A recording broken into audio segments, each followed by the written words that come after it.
Look that up if you don't know what that is. That is I believe a little toe. All right, for everyone out there, write that. I'm not sure the spelling on metatarsal. You'll have to look that up yourself. She's in a boot.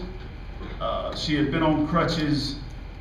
She is in the boot now, no crutches, so she's progressing. That's a 4 to 6 week recovery. She had surgery, I don't know if it's last week or the week before, so she's either 3 to 5 weeks out or 2 to 4 weeks out. I'll get the timing for you, but she's looking, you know, around the December 1 return, give or take a few days, maybe a little earlier, maybe a little after that. But just a stress fracture, it happens from time to time, but she should be able to make a full recovery. Had surgery, pin in there, so she should be really strong and ready to go. So we are keeping her fit with all the great facilities and great resources that Mr. Barnhart in Kentucky provides us. We're able to keep her going, and so she'll be a little rusty when she comes back, but she should be able to get back going pretty soon when she returns. Amber's a really fiery, pretty demonstrative player. How different is practice with her in there? Well, the great thing is, what I like about this team is we're not relying on just her to get that done. We have a lot. I think one thing that you'll see as you look at this team, the progression of the freshman class last year to sophomores now. I'm really happy with their maturity and their growth at this point. They're a huge part of the team, and so we need a lot from that class, and they've been given a lot of energy.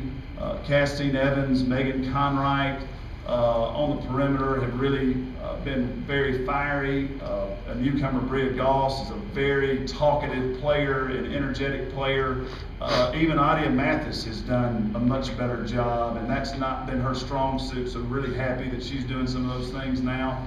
So like I said about Amber, I think we just need to get Amber back to a place of confidence, and that's a process. I see it coming back little by little every day as far as basketball wise.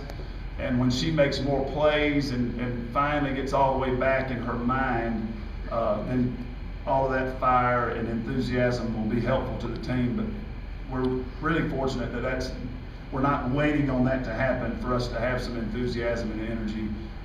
That's coming from different places, so that's a really good sign for this team. Anybody that knows Amber wouldn't say that she's never been lacking confidence. So can you describe maybe what you're seeing kind of what the holdup is? Yeah, I just think that when she stopped playing, if you'll think about this, she was playing at an extremely high level, the highest level of her life and career, in late March of 2010, and that's in the NCAA tournament.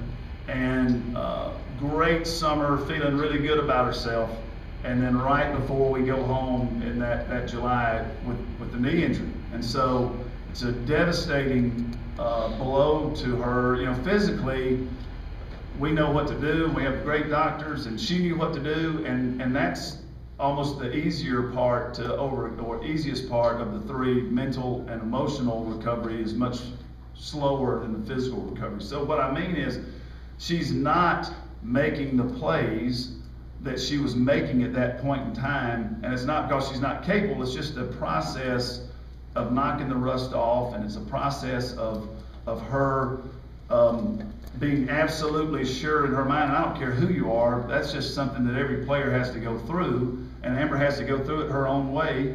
And what I'm seeing is I just continue to push her to make those dynamic plays that I know she can make.